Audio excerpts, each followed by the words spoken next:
Glory and queen of island sea was Smyrna, the beautiful city.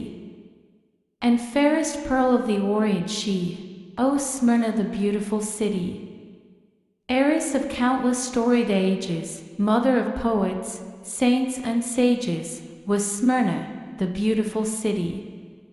One of the ancient, glorious seven was Smyrna, the sacred city, whose candles all were alight in heaven, O Smyrna the sacred city.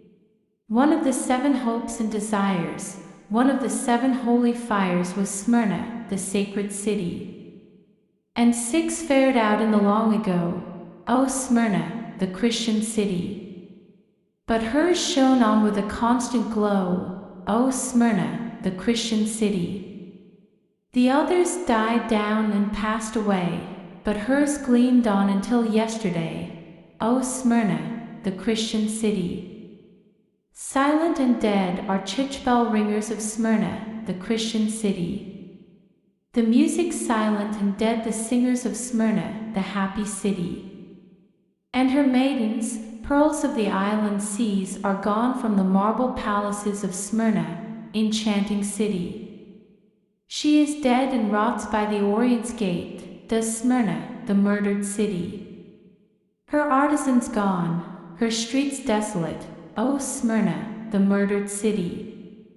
Her children made orphans, widows her wives, while under her stones the foul rat thrives, O Smyrna, the murdered city. They crowned with a halo her bishop there, in Smyrna, the martyred city. Though dabbled with blood was his long white hair, O Smyrna, the martyred city. So she kept the faith in Christendom from Polycarp to Saint Chrysostom. Did Smyrna, the glorified city.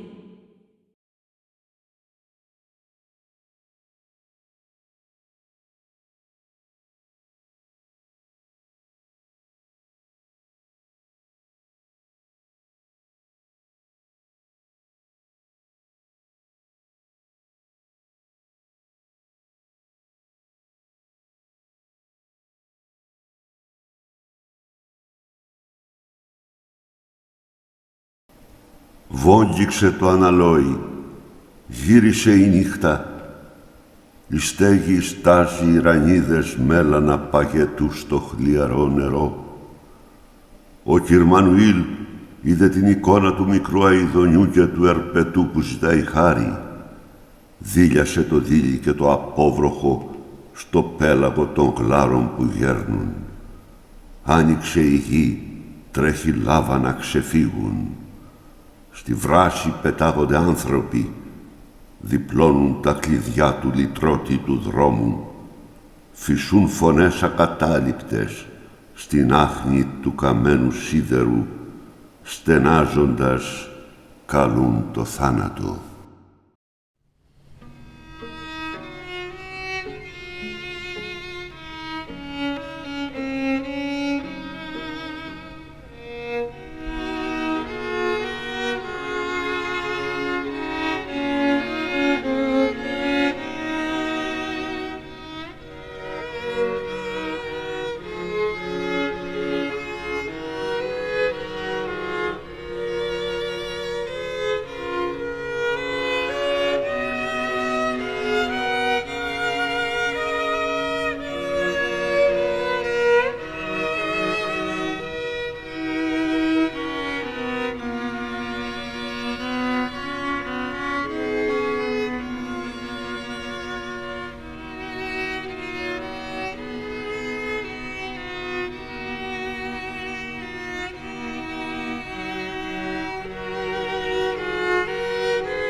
To Lake Van, William Saroyan.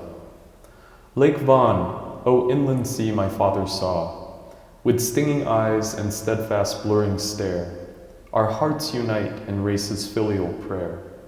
His blood to mine restores that fearful awe he felt as he from homeland shore turned west, smothering harsh and violent farewell.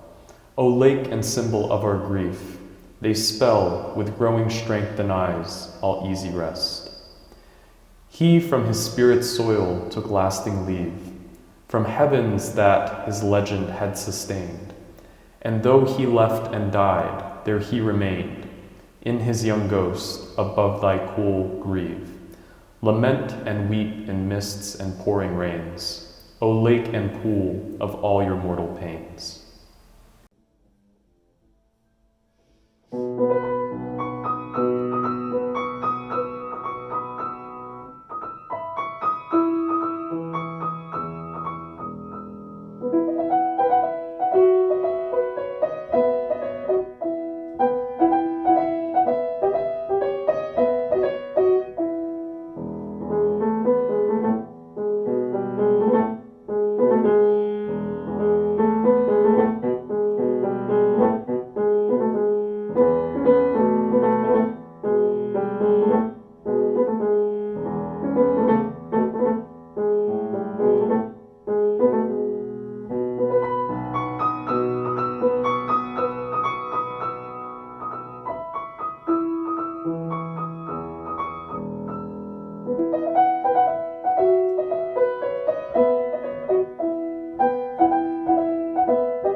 Hovanes Tumanyan, Tamar.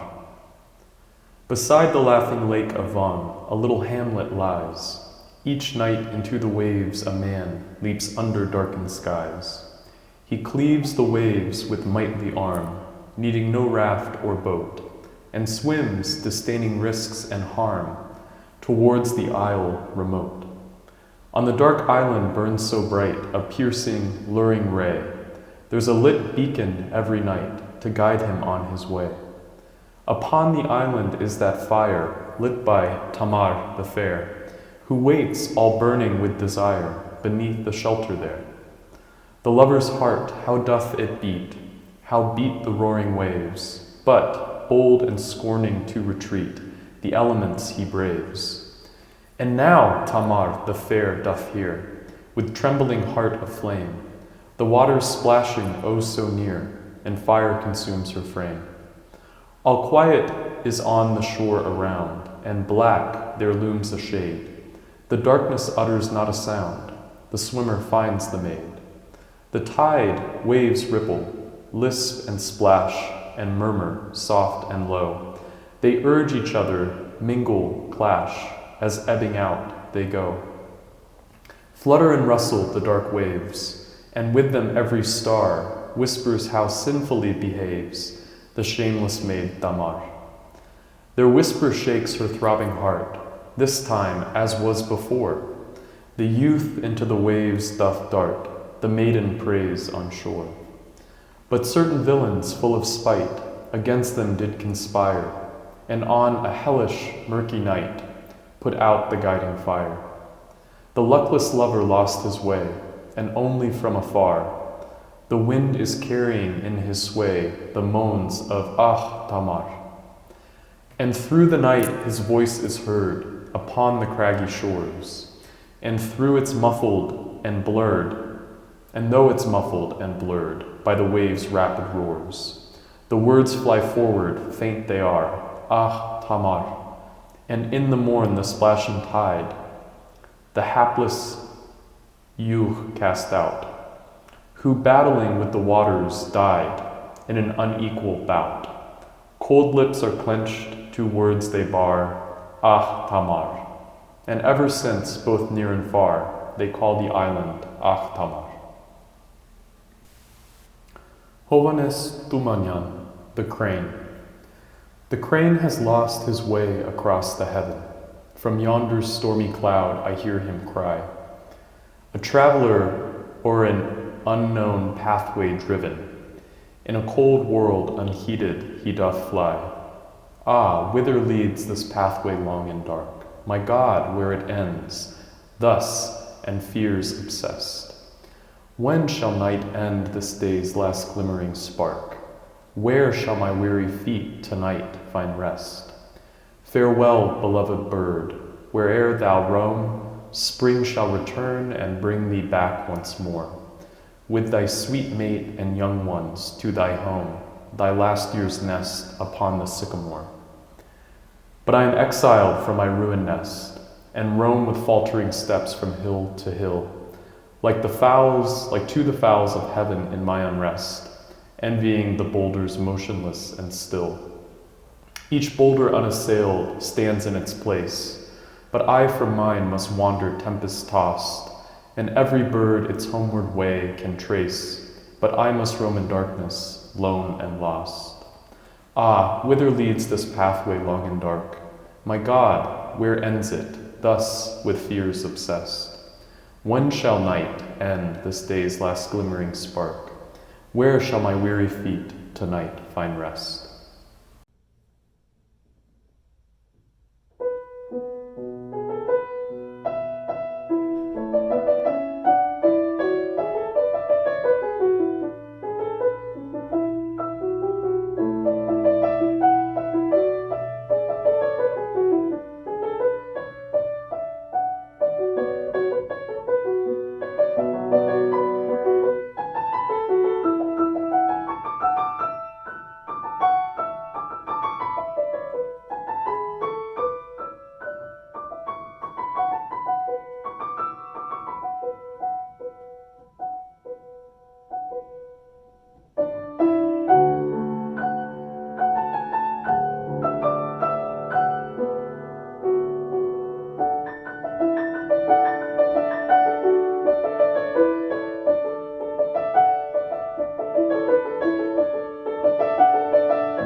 The wind is brutal, the rain icy cold. I shiver and hold out my empty fists. My stomach twists with hollow cramps, the hunger not unbearable. It dulls my wits and sets the mind aswim. My vision dims most pleasantly. I tremble, I weep, and quite detached I watch myself. Am I asleep, or do I now belong among the dead? And yet I know I am alive. I know because along my bony cheek a tear escapes. It quickly turns to ice. How nice to remember, to see, I see icicles, and me, a little girl, a windowsill, and frost upon the pane, and down the lane a friend. My mother's voice, the smell of food, my father's laughter fills the air. I sigh, I stare. The wind has chased my dream away, and left but emptiness. The icicles now burn my lips, they turn to salt. It's true, there are no bitter tears, 'cause tears and blood and sweat too, they all taste salty, tart. And bitterness, bitterness, that dwells within my heart. I am cold, hungry, I hurt. Does anyone know I am here? Does anyone care? Hi. Today, Jian Lu and I are going to present the works of 3 Jewish composers who were silenced by the Nazis. Performing their music ensures that we remember them, that their legacy can continue, and in this way we give them back their voice. James Simon, in October of 1944, at the age of 64, was murdered in Auschwitz. Although before Hitler's ascent to power in 1933, he was regarded as an important late Romantic German composer, pianist, and musicologist. Today he is virtually unknown and mostly forgotten. Simon was born on the 29th of September 1880 in Berlin in a highly assimilated, well-to-do Jewish family. He grew up studying piano and philosophy and was a student of composition with Max Bruch. Being an outstanding pianist, James began his career as a freelance musician. He was active as a pianist, chamber music player, collaborated with singers and recitals. His compositions were performed by the Berlin Philharmonic. He played the piano part of the Firebird Suite with Wilhelm Furtwängler conducting. He was a professor, teaching composition in Berlin from 1907 and until the arrival of the Nazis. His compositions before the Nazi takeover were published by various publishing companies. However, many of his works, especially those composed after the Nazi ascent to power, remain unpublished. In 1933, following Hitler's appointment as Reich Chancellor, he fled Berlin, first to Zurich, and then to the Netherlands, where he settled in Amsterdam, where he continued to compose and perform. In 1938, he visited his brother-in-law in Palestine. His sister Berta had died in February of that year, and the lament, which we will be playing today, was composed to honor her memory. While in Palestine, James gave concerts and lectures in Jerusalem and in Tel Aviv. He performed his cello sonata for the Palestinian radio.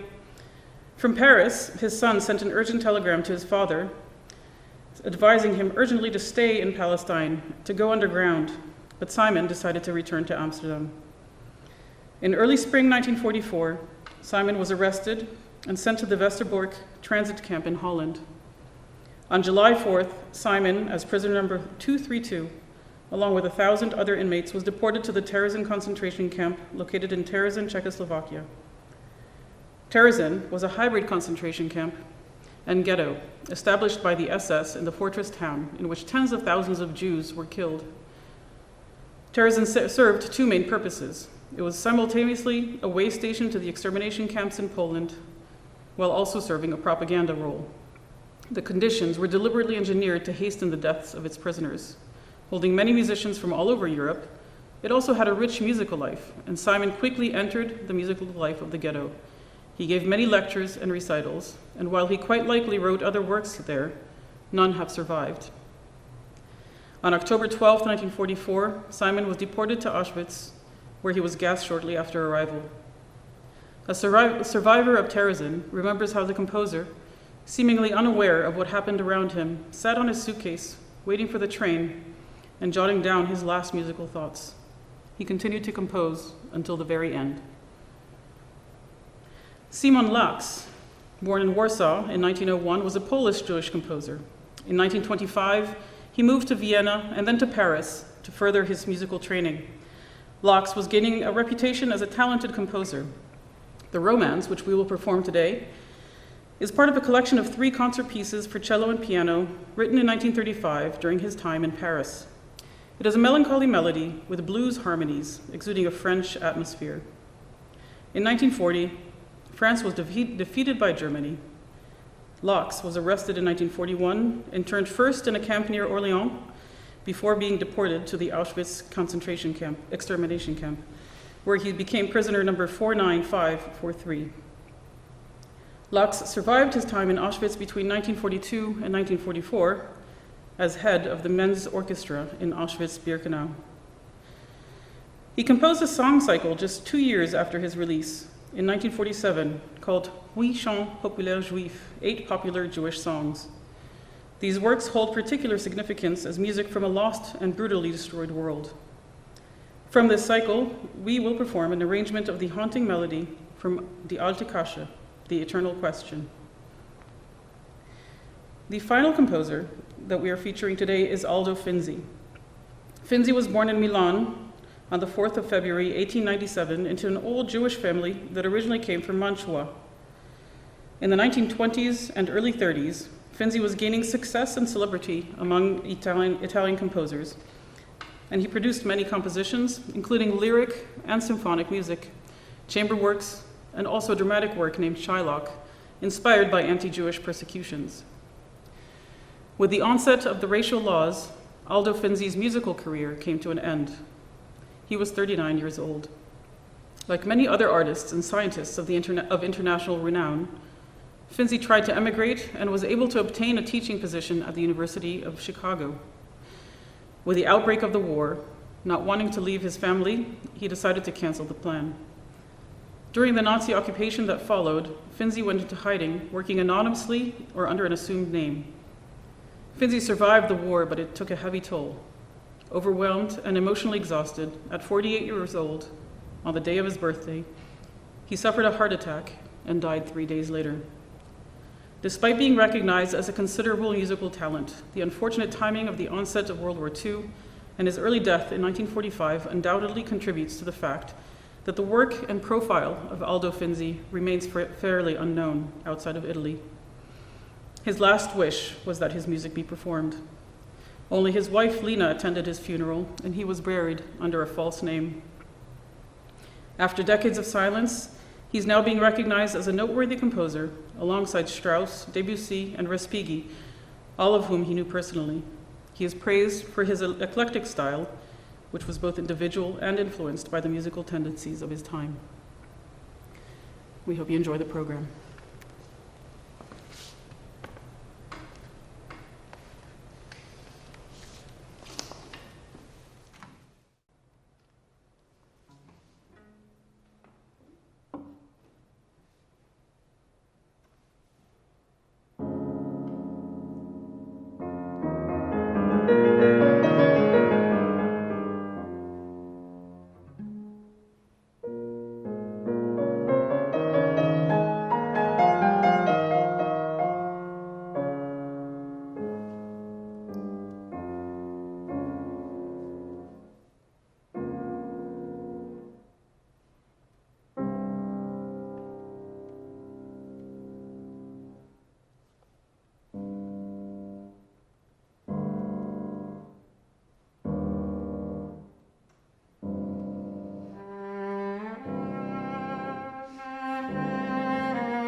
There, where the darkness was almost complete, our spirit defeated and crushed.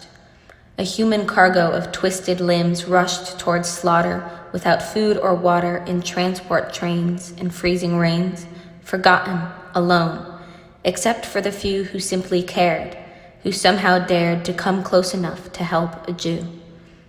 These were Christian peasants who sometimes would throw bags of raw potatoes into cattle cars through the iron bars of hopeless despair.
I danced with you that one time only.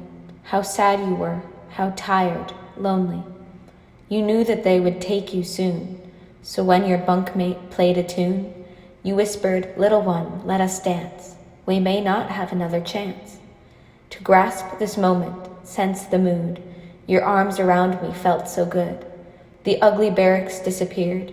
There was no hunger and no fear. Oh, what a sight, just you and I.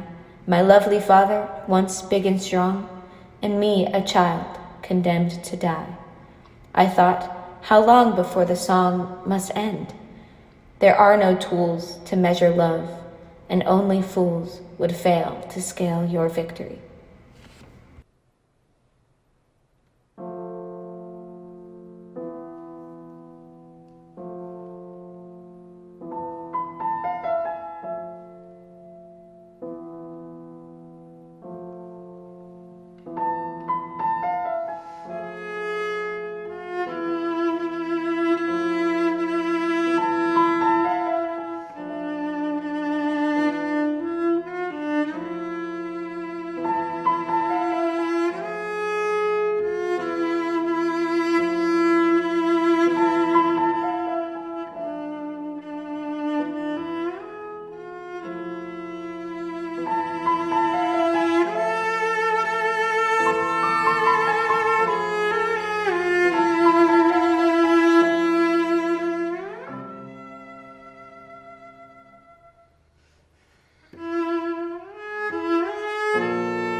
Ο θόρυβος του τρένου, μουσικό κομμάτι, μέσα στον αέρα. Σονάτα παρηγοριάς, συντροφεύει τις στιβαγμένες καρδιές. Νότες μοναδικές που χαράσσονται σε ναρκωμένες ώρες. Οι ράγες απίστευτες παίρνουν το ζήν μέσα από το φορτίο, υποφέρουν διπλά. Συνοδεύουν με βογγητά τα κίτρινα αστέρια, συγχορδία στεναγμών που ηχογραφείται για πάντα.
Η μέρα ζωφερή, με χαμηλωμένα τα μάτια, μέσα από το σταθμό. Δάκρυα χύνει, μυρολογεί τους γέρους, τα άρρωστα παιδιά, μαζικός ο αφανισμός που μεταλλάσσεται σε σαπούνια. Η μελάνη ανεξίτηλη πίνει την ελευθερία μέσα από έναν αριθμό, σφραγίδα πάγια, συνδράμει τη ρατσιστική απανθρωπιά, ξυρισμένα κεφάλια που γίνονται αναλώσιμα εργατικά.